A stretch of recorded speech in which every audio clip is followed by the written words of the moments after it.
Bapak Ibu yang terkasih, Shalom. Iya, saya percaya kita dipuaskan di dalam hadirat Tuhan. Dan kita percaya bahwa Yesus sudah mati dan bangkit bagi setiap kita. Dia disalib, dia menderita, dia bayar semua harga supaya saudara dan saya diselamatkan. Mari kita buka bersama 1 Petrus pasal yang keempat, mulai ayat yang pertama saudara, sampai ayat yang ke-6. Kita akan lihat firman Tuhan berkata, 1 Petrus 4 ayat 1 sampai ayat yang ke-6. Kita baca bersama-sama 1, 2, 3. Jadi karena Kristus telah menderita penderitaan badani, kamu pun harus juga mempersenjatai dirimu dengan pikiran yang demikian. Karena barang siapa telah menderita penderitaan badani, ia telah berhenti berbuat dosa. Supaya waktu yang sisa jangan kamu pergunakan menurut keinginan manusia, tetapi menurut kehendak Allah. Sebab telah cukup banyak waktu kamu pergunakan untuk melakukan kehendak orang-orang yang tidak mengenal Allah. Kamu telah hidup dalam rupa-rupa hawa nafsu, keinginan, kemabukan, pesta pora, perjamuan minum, rupa-rupa dan penyembahan berhala yang terlarang. Sebab itu mereka heran bahwa kamu tidak turut mencemplungkan diri bersama-sama dengan mereka di dalam kubangan ketidaksenonohan yang sama, dan mereka memfitnah kamu. Tetapi mereka harus memberi pertanggungan jawab kepada Dia yang telah siap sedia menghakimi orang yang hidup dan yang mati. Itulah sebabnya maka Injil telah diberitakan juga kepada orang-orang mati, supaya mereka sama seperti semua manusia dihakimi secara badani, tetapi oleh roh dapat hidup menurut kehendak Allah. Saudara, firman ini berkata, karena Kristus telah menderita penderitaan badani, maka kita pun harus mempersenjatai diri kita dengan pikiran yang demikian. Tetapi masih banyak orang Kristen yang datang, Bu, kenapa ya saya itu sudah sungguh-sungguh ikut Tuhan, kenapa saya sudah berdoa, saya sudah puasa, saya sudah ini, saya sudah itu, tapi kenapa saya masih mengalami masalah, persoalan, tantangan. Kita ada di dalam dunia yang kita bahkan tidak bisa pegang kendali di dalamnya. Makanya seringkali ketika kita habis berdoa mengalami hadirat Tuhan, rasanya semua oke, begitu amin, kita diperhadapkan dengan kenyataan hidup yang rasanya berat Tuhan, rasanya gak ada jalan keluar. Tapi disitulah iman kita sedang diuji. Tuhan tidak hanya tertarik memberkati kita, tapi Dia lebih tertarik mengubah sikap hati dan cara pandang kita terhadap kehendak dan rencananya. Karena Kristus telah menderita penderitaan badani, maka kita juga harus mempersenjatai diri kita dengan pikiran yang demikian. Sehingga ketika sesuatu terjadi, masalah datang, sesuatu menimpa. Ya, saya bersyukur beberapa waktu yang lalu seorang ibu mengirim kesaksian. Bu, saya mulai mengikuti khotbah-khotbah ibu itu awal tahun yang lalu. Ketika saya mulai dipulihkan, saya mulai mengenal Tuhan, keluarga kami mulai dipulihkan, kami sekeluarga ikut mesbah doa, suami saya dipanggil Tuhan. Saya kecewa, saya sedih, saya marah kepada Tuhan. Kenapa Tuhan melakukan itu? Di saat saya baru menikmati indahnya bersama Tuhan, suami saya dipanggil Tuhan. Lalu dia berhenti untuk dengar khotbah, dia gak mau lagi dengar mesbah doa, dia gak mau lagi dengar semua firman, dia stop. Tapi dia bilang ternyata semakin dia jauh dari Tuhan, semakin terpuruk keadaannya. Sampai akhirnya dia memilih untuk berdamai dengan keadaan. Dan dia berkata, apapun yang terjadi saya harus dengar firman. Lalu dia mulai mendengarkan lagi khotbah-khotbah saya, saudara. Dan dia berkata, saya dipulihkan, Bu. Saya nangis di kaki Tuhan, saya minta ampun. Kenapa, saudara? Dia bisa marah kepada Tuhan. Dia bilang, saya lagi dekat-dekatnya sama Tuhan. Kami sekeluarga lagi bangun mesbah doa. Suami saya mulai dengar mesbah doa. Kami satu keluarga mulai merasakan indah hidup dalam Tuhan. Tapi suaminya dipanggil Tuhan.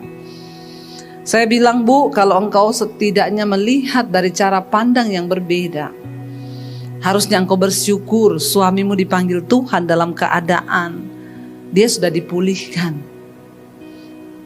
Ibu dan keluarga sudah kembali mencari Tuhan. Itu waktu yang indah. Saya berkata kepada ibu itu, ada banyak hal yang kita gak bisa pegang kendali dalam hidup ini. Tapi itulah iman, kita percaya pada Tuhan. Firman Tuhan berkata, percayalah kepada Tuhan dengan segenap hatimu. Banyak orang mengaku percaya kepada Tuhan tapi gak segenap hati. Percaya dan mempercayakan hidup kepada Tuhan, itu dua hal yang berbeda. Banyak orang hanya sampai dipercaya. Tetapi apakah kita sungguh-sungguh mempercayakan hidup kita kepada Tuhan? Kita tidak bisa pegang kendali dengan hidup ini. Kita berharap yang baik yang terjadi. Tapi banyak kali kita akan mengalami hal-hal yang tidak baik dalam hidup ini. Inilah hidup, saudara. Makanya ayat ini berkata, karena Yesus telah menderita penderitaan badani, kamu pun juga harus mempersenjatai dirimu dengan pikiran yang demikian. Ikut Yesus bukan berarti senang ikut Yesus, bukan berarti hanya yang enak-enak saja. Kita ada di dunia yang Alkitab bilang semakin hari akan semakin sulit. Tapi tanamkan dalam hati kita bahwa apapun yang terjadi, aku akan tetap berkata Tuhan itu baik. Ada waktu-waktu di hidup ini kita akan melihat tidak semua yang kita inginkan itu akan terjadi. Tidak semua akan terjadi sesuai dengan harapan kita. Sering kali Tuhan akan izinkan sesuatu terjadi tidak sesuai kemauan kita. Bahkan mungkin saudara mendengar ini dan berkata, itu aku, Bu. Aku sedang mengalami satu keadaan di mana itu sangat berbeda dengan apa yang aku harapkan.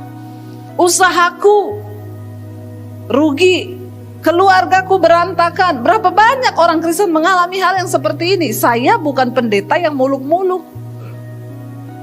Ikut Yesus itu menderita. Amin, saudara. Supaya ketika kita menghadapi tantangan, persoalan, pencobaan, jangan mundur dari Tuhan. Karena satu jaminan kita ikut Tuhan, yaitu sampai pada kekekalan. Kenapa kita perlu Tuhan di hidup ini? Karena hidup ini tidak pasti. Kenapa kita perlu Tuhan dalam hidup ini? Karena semua hal tidak bisa kita pegang kendali. Kenapa kita perlu Tuhan di hidup ini? Karena tidak semua akan berjalan sesuai dengan yang kita mau. Tapi ketika itu semua terjadi, ketika yang tidak baik menimpa kita, maka kita punya kekuatan untuk menjalaninya.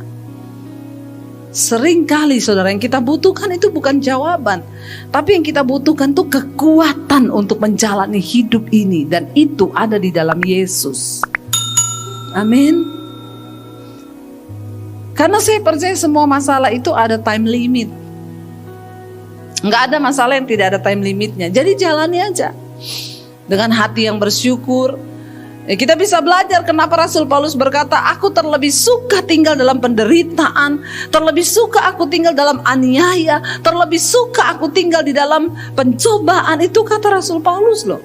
Seseorang yang sudah mencapai imannya di dalam Tuhan, bukan soal diberkati atau tidak lagi, bukan soal senang atau tidak lagi, tetapi iman percaya kita kepada Tuhan. Di tengah segala keadaan yang tidak enak pun, kita tetap bisa berkata Tuhan itu baik dan aku tetap percaya kepada Tuhan.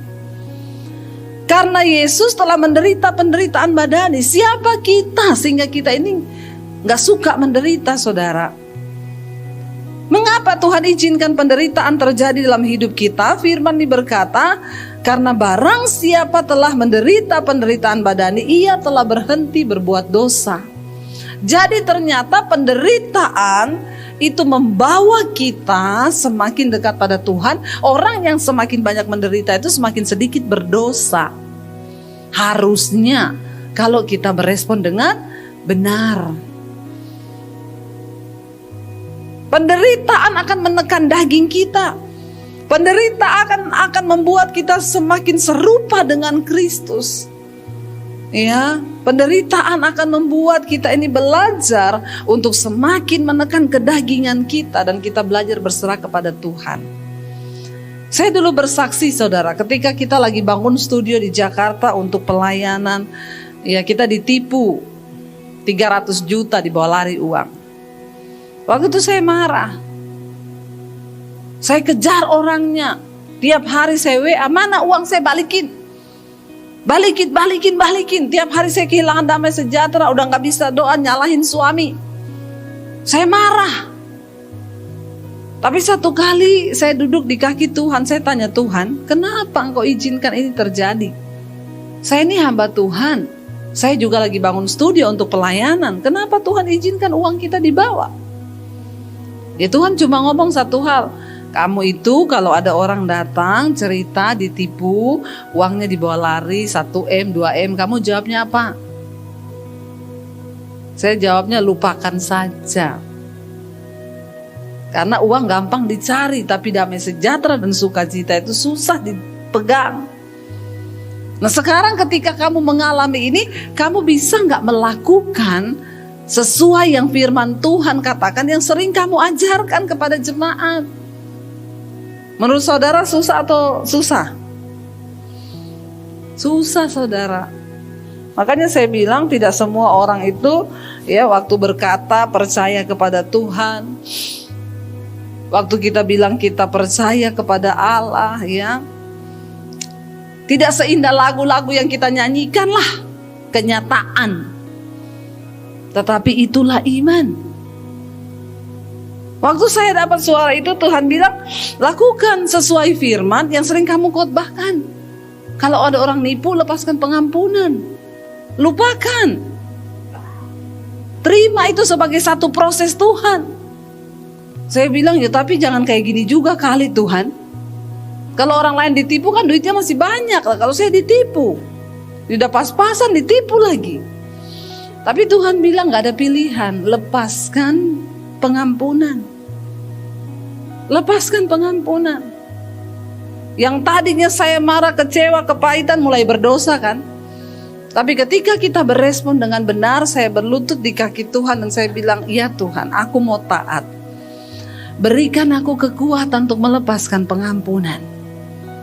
Berikan aku kekuatan untuk menerima semua kenyataan ini sebagai proses yang Tuhan izinkan terjadi. Beri aku kekuatan. Saya bergumul saudara, nggak semudah khotbah. Khotbah tuh gampang. Ya ngomong jemaat harus gini itu mudah. Tapi ketika kita mengalami, apakah kita sanggup melakukan sesuai firman yang kita khotbahkan? Tidak ada bedanya saudara jemaat dan saya hamba Tuhan. Kita sama-sama masih hidup di dalam daging. Tapi apa yang membedakan saudara tergantung respon. Bagaimana cara kita memandang masalah itu. Ketika saya memilih untuk melepaskan pengampunan, saya bilang oke Tuhan, karena Tuhan yang minta, beri aku kekuatan. Lalu akhirnya Tuhan mulai tuntun saya, kamu WA orang itu, bilang kamu lepaskan pengampunan. Saya WA dia, saya puas-puasin. Kamu tahu gak, saya kecewa sama kamu, saya marah sama kamu, saya kepahitan sama kamu, terkutuk kamu. Masih ada begitu. Bertobat, kalau gak bertobat lihat hidupmu gak akan berubah. Tapi habis itu saya bilang, tapi malam ini Tuhan tegur saya. Tuhan suruh saya melepaskan pengampunan kepada kamu. Dan malam ini saya melupakan semua yang sudah terjadi. Lalu Tuhan ngomong, tulis lagi dan aku tidak akan tanya uang itu. Kalau itu tunggu dulu Tuhan. Iya kan, kita kan mengampuni, oke, tapi urusan uang tunggu. Tuhan bilang tulis di situ, mulai sekarang kamu tidak akan menanyakan lagi uang itu. Waduh berat ini. Tapi sekali lagi Tuhan lihat mau taat gak? Mau gak kamu melakukan seperti yang sering kamu khotbahkan? Nah ini ujiannya saudara. Akhirnya saya WA. Dan mulai sekarang, sambil tangan saya bergetar tentunya. Kenapa? Mengalahkan daging. Masih ada harapan bisa tagih kan? Saya sih sudah mengampuni, tapi nagih masih boleh kan? Lo benar nggak saudara? Apalagi teman saya bilang, nanti saya pakai pengacara, saya punya kenalan, tenang aja, serahkan sama saya, beres itu.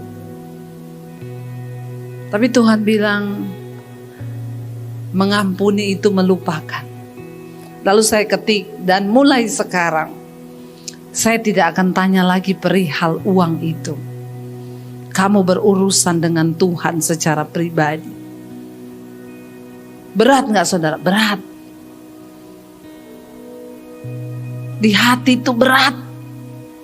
Melepaskan hak, belajar, mengambil penderitaan Kristus, itu tidak mudah.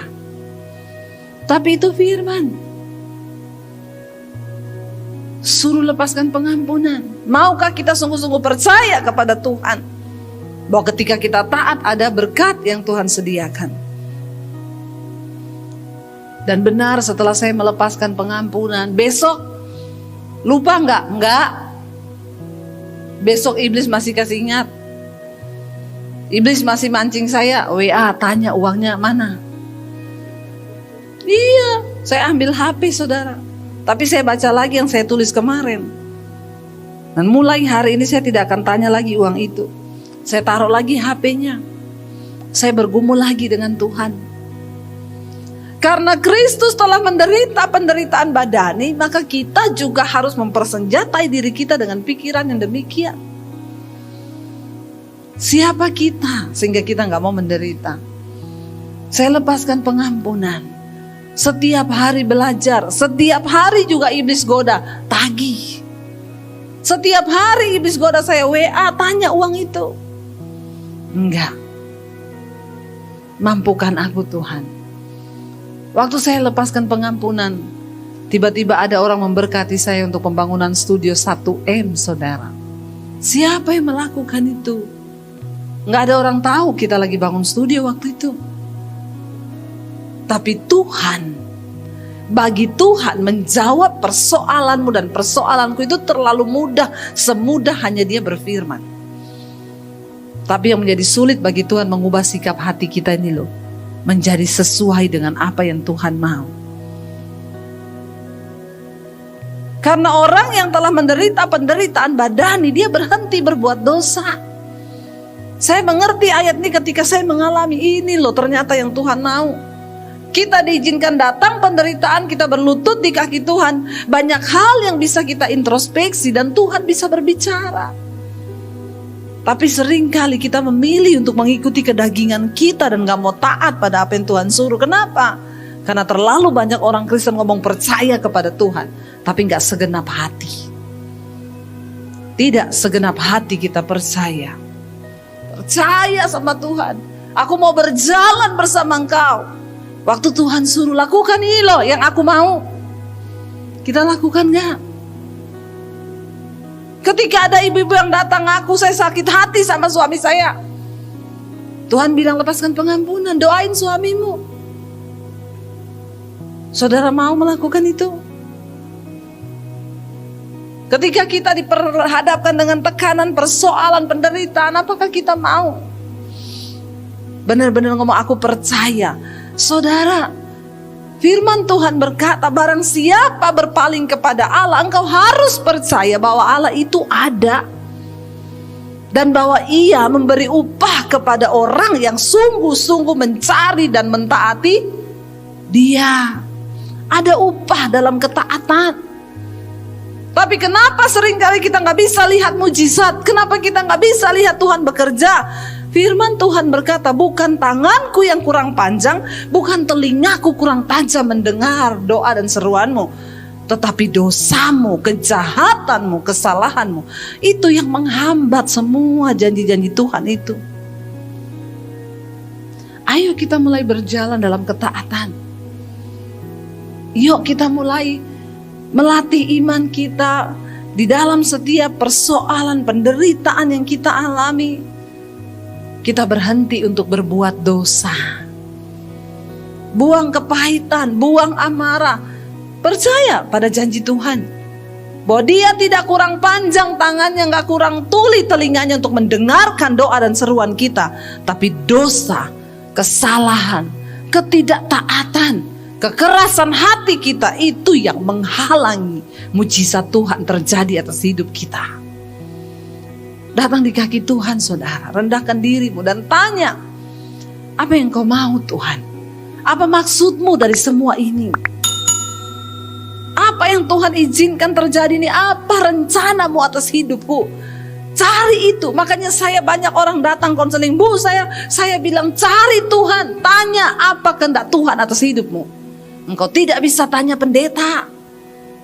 Enggak ada satupun orang yang bisa mewakili engkau dengan Tuhan. Sebab Tuhan berurusan pribadi dengan saudara.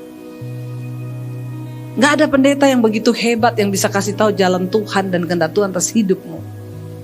Kecuali engkau sendiri dengan Tuhan. Dan Dia sedang menunggu engkau datang secara pribadi. Dalam setiap persoalan penderitaan yang kita alami, Tuhan pasti punya rencana. Tuhan pasti punya rencana supaya dikatakan apa yang pertama, kita berhenti berbuat dosa. Goalnya adalah kita hidup di dalam pertobatan. Penderitaan seringkali Tuhan izinkan terjadi supaya kita ini makin kudus, makin bertobat, bukan makin murtad, bukan makin lari dari Tuhan. Tidak ada gunanya engkau lari dari Tuhan, engkau capek atas hidupmu. Yang terbaik adalah kembali di kaki Tuhan. Tanya apa maksudmu Tuhan di balik semua masalah yang aku alami. Supaya apa Alkitab berkata di sini? Supaya waktu yang sisa jangan kamu pergunakan menurut keinginan manusia, tetapi menurut kehendak Tuhan. Kenapa seringkali penderitaan Tuhan izinkan terjadi? Supaya kita belajar mengerti kehendak Tuhan dalam hidup kita. Jangan buang waktu untuk hidup bagi kepentingan kita hari-hari ini saudara. Mari biarkan Tuhan berurusan dengan kita. Dan kita menjadi orang-orang yang berkata, Tuhan aku mau hidup bagi kepentingan-Mu.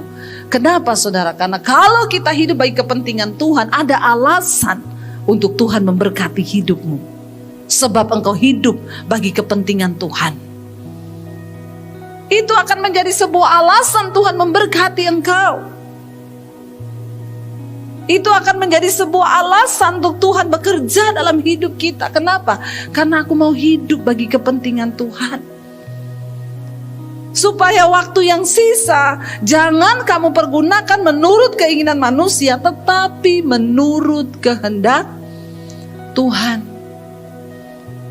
Mari kita pergunakan waktu-waktu di hidup ini. Nggak ada yang tahu berapa lama saudara kita hidup. Ada di sini yang tahu mati kapan? Nggak ada kan dari kita yang tahu mati kapan. Tuh teman saya tanya, Bu, masa Bapak meninggal nggak ada tanda-tanda? Enggak Bu, malam gitu nggak ada omongan apa? Enggak ada tanda-tanda. Dan saya ingat terakhir kali kami ke Palu, kita makan durian sama-sama. Saya tanya sama Bapak itu, Pak, Bapak udah siap mati belum? Dia jawabnya apa? Mati siap Bu, yang tidak siap itu setengah mati. Tapi memang benar. Dia bilang, saya kalau dipanggil Tuhan langsung mati itu enak Bu. Jangan setengah mati Bu, di rumah sakit mati enggak, hidup enggak. Itu yang saya enggak mau.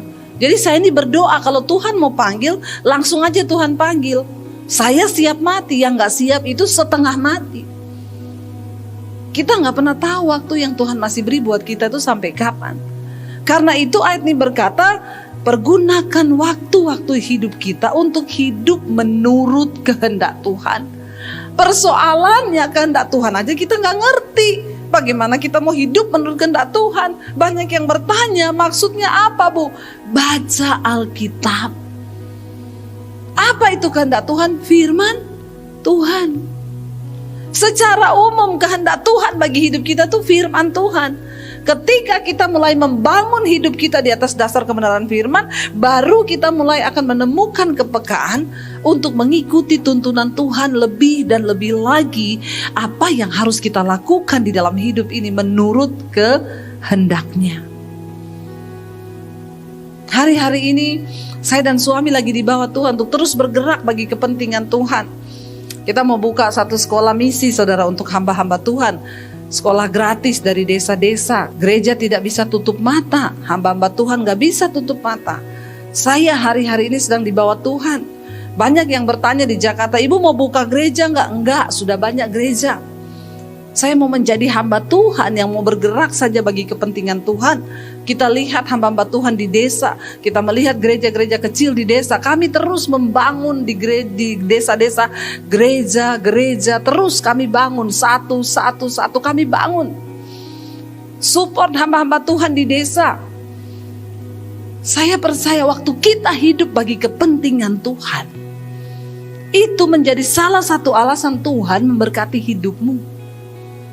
Tapi kalau kita cuma hidup bagi diri kita, ya, hidup dengan penderitaan kita, kita cuma hidup bagi, itu bukan soal bicara uang loh saudara. Orang yang mau hidup bagi kepentingan Tuhan tuh mau ngerti apa sih hati Tuhan. Di dalam keluargamu, aku mau hidup menjadi orang sebagai suami yang hidup bagi kehendak Allah. Aku harus menjadi suami yang takut Tuhan, jauh dari perselingkuhan, kenajisan, percabulan. Sebagai istri, aku harus jadi istri menjadi penolong bagi rumah tanggaku, bagi suami, anak-anakku. Harus ada firman, perubahan. Saudara yang sering nonton mesbah doa ya, setiap kali hari Minggu itu ada mesbah doa spesial. Kita mendengar kesaksian-kesaksian yang begitu luar biasa. Ya, beberapa waktu yang lalu suami istri Pak Yunus sama Bu Diana yang sudah mau bercerai. Istrinya sampai sudah mau pergi ke Hong Kong untuk cari kerja. Dia udah bosan sama suaminya. Tiap hari mau muntah lihat suaminya. Yang ada perkataan caci maki setiap hari, kata-kata binatang keluar dari mulut mereka. Sampai akhirnya istrinya lihat suaminya gak berubah-berubah. Dia pergi ke Bali, kesempatan. Dia pergi ke anaknya di Bali sambil mencari cara untuk dia bisa pergi ke luar negeri menjadi TKI, mau meninggalkan suaminya. Di tengah kesendirian suaminya di rumah, mungkin capek juga berdosa ya. Capek juga ribut. Dia mulai mencari khotbah di YouTube saudara. Lalu dia menemukan khotbah-khotbah saya. Dia bilang, ibu tahu sehari saya dengar khotbah ibu itu bisa 4-5 kali. Saya putar ulang, saya dengar ulang, saya putar ulang. Dan itu masuk ke dalam jiwanya. Lalu dia mulai mengalami perubahan. Dia mulai WA istrinya, tanya kabar gimana. Satu hal yang membuat istrinya itu akhirnya pulang dari Bali ke Jakarta. Ketika dia bilang gini, "Mah, tadi malam aku mimpi kamu ada di satu padang gurun dan aku lihat kamu tidak bahagia, kamu sedih, kamu menangis." Terus kata istrinya dengan ketus, "Enggak, saya di Bali bahagia, jalan-jalan sama bule." Dia bilang, "Apapun yang kamu ngomong tapi mimpiku seperti itu dan aku berdoa." Dia bilang, "Saya bangun, saya berdoa." Istrinya bilang, "Apa doamu?" Saya bilang sama Tuhan, "Tuhan, berikan istriku kebahagiaan. Karena selama dia menikah dengan aku, dia tidak pernah bahagia." Itu yang bikin air mata istrinya menetes saudara. Melihat perubahan suaminya, lalu dia putuskan untuk pulang dari Bali ke Jakarta. Dan dia bilang, "Bu, suami saya betul-betul berubah." Awal-awalnya dia masih gak percaya. Ini pasti cuma pura-pura biar saya pulang. Lalu katanya kalau suaminya dengar khotbah saya diputerin kenceng-kenceng. Biar istrinya dengar pas saya ngomong, "Istri, kamu harus berubah terlebih dahulu. Jangan tuntut suamimu berubah." Istrinya ngomong, saya dengar Bu Debbie ngomong gini, "Pret, lu gak tahu suamiku kayak apa, makanya lu bisa ngomong kayak gitu." Dia bilang saudara. Tapi makin kesini dia lihat suaminya berubah. Makanya pertama kali ketemu saya saudara, istrinya bilang gini, "Bu Debbie, terima kasih banget loh Bu. Kenapa? Selama saya di Bali, ibu temani suami saya di Jakarta." Bye-bye bicara ya. Saya temani suamimu di mana? Emang saya apaan? Maksudnya khotbah-khotbah ibu itu loh. Saya tuh di Bali telepon suami saya, "Bu, pagi lagi ngapa? Nih denger lagi apa? Suara ibu." Siang saya telepon, "Lagi apa? Nih denger lagi apa? Suara ibu lagi." Iya, sehari 5-6 kali dia dengar khotbah saya. Saudara, firman Tuhan itu sanggup memulihkan. Sekarang mereka dipulihkan Tuhan luar biasa. Mereka sekarang bersama-sama gandeng tangan kemana-mana berdua, seperti orang yang lahir kembali. Anak-anak berbahagia karena melihat hidup rumah tangga orang tuanya dipulihkan. Karena Tuhan. Sehingga anak-anak tidak mencari pelampiasan di luar kalau dia melihat papa mamanya hidup bahagia. Kenapa banyak anak-anak lari free sex di luar? Coba narkoba, coba hal-hal yang buruk. Karena dia melihat orang tua di rumah itu tidak berespon sesuai dengan firman Tuhan. Berhenti berbuat dosa. Supaya apa? Supaya engkau mempergunakan waktu yang sisa itu untuk kepentingan, untuk kehendak Tuhan. Melakukan kehendak Tuhan. Sebab apa? Sebab telah cukup banyak waktu yang kamu pergunakan untuk melakukan kehendak orang-orang yang tidak mengenal Allah. Kamu telah hidup dalam rupa-rupa hawa nafsu, keinginan, kemabukan, pesta pora, perjamuan minum, dan penyembahan berhala yang terlarang. Saudara, kita berdoa hari-hari ini, biar Tuhan terus meneguhkan kita. Mari kita sibuk hari-hari ini membangun diri kita. Kenapa? Kita ada di waktu-waktu yang singkat. Jangan terbuai, jangan terlalu lupa diri. Kita pakai setiap detik, setiap menit, setiap jam di hidup kita untuk melakukan kehendak Tuhan. Kenapa saudara? Kita ada di waktu-waktu yang singkat. Kita gak pernah tahu kapan Tuhan datang, kapan Tuhan kembali. Dan kita juga gak pernah tahu kapan kita dipanggil pulang. Satu firman Tuhan lagi kita baca saudara yang terakhir, Yudas pasal yang pertama, ayat yang ke-20 sampai ayat yang ke-21. Yudas 1 ayat 20 dan ayat 21 kita baca semua ya. Saudara boleh buka sebentar, karena beda ya kalau saudara ikut baca. Yudas 1 ayat 20 dan ayat 21. Kita baca sama-sama 1, 2, 3. Akan tetapi kamu saudara-saudaraku yang kekasih, bangunlah dirimu sendiri di atas dasar imanmu yang paling suci, dan berdoalah dalam roh. Peliharalah dirimu demikian dalam kasih Allah, sambil menantikan rahmat Tuhan kita Yesus Kristus untuk hidup yang kekal. Tetapi kamu saudara-saudara, bangunlah dirimu sendiri di atas dasar iman yang paling suci. Jangan hanya sibuk membangun hubungan dengan orang lain, tapi bangun diri kita sendiri. Siapa yang akan bertanggung jawab dengan diri kita? Ya diri kita. Kita gak bisa menaruh iman kita kepada pendeta. Kita gak bisa menaruh iman kita kepada suami, kepada istri, kepada orang tua. Yang akan bertanggung jawab pada akhirnya satu saat nanti ketika Tuhan datang, ya pribadi-pribadi kita. Kitalah yang akan berurusan dengan Tuhan secara pribadi. Dan itu tidak bisa diwakili.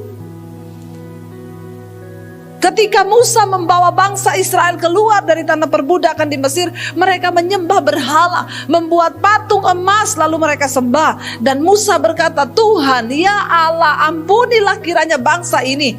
Hapuskanlah namaku juga dari kitab kehidupanmu. Lalu Allah berfirman kepada Musa, tidak bisa. Siapa yang melanggar firman Tuhan, namanya lah yang harus dihapus dari kitab kehidupan. Kita semua akan berhadapan dengan tahta pengadilan Kristus. Siapa yang bertanggung jawab atas imanmu? Kita pribadi lepas pribadi. Karena itu bangunlah dirimu sendiri di atas dasar imanmu yang paling suci. Ibu-ibu yang berkata, Bu, tapi suami saya belum bertobat. Saya ini, Bu, cari Tuhan, saya berdoa. Terus lakukan itu. Tapi lama-lama saya malas, Bu. Sampai kapan saya hidup benar tapi suami saya gak benar? Biarkan saudara, tetaplah engkau pada fokusmu untuk mencari perkenanan Tuhan. Jangan berubah karena keadaan. Tetap fokus. Aku akan membangun diriku sendiri sambil doakan suamimu. Jangan engkau mundur. Jangan engkau putus asa. Lakukan. Kenapa? Karena ini tanggung jawab kita sendiri dengan Tuhan. Jangan karena suami begitu kita juga, sudahlah Bu, saya ngapain Tuhan-Tuhanan, dia juga gak berubah-berubah. Yuk saudara, membangun iman kita di atas dasar diri kita, di atas dasar iman yang paling suci. Itu adalah urusan kita dan tanggung jawab kita pribadi-pribadi. Ingat, satu saat nanti setiap kita akan berdiri pribadi-pribadi di hadapan Tuhan. Istri gak bisa gandeng suami, suami tidak bisa gandeng istri. Kita semua akan berurusan secara pribadi dengan Tuhan. Karena itu selama masih ada waktu, mari kita berdoa buat keluarga kita. Hadapi semua penderitaan, hadapi semua masalah dengan mata yang tetap tertuju kepada Kristus. Pergunakan waktu-waktu ini untuk kita hidup menurut kehendak Tuhan. Pergunakan waktu-waktu ini untuk kita hidup menurut firman Tuhan. Dikatakan di sini, peliharalah dirimu demikian dalam apa? Kasih karunia Allah, sambil kita menantikan kehidupan kekal, rahmat Tuhan kita Yesus Kristus untuk hidup yang kekal.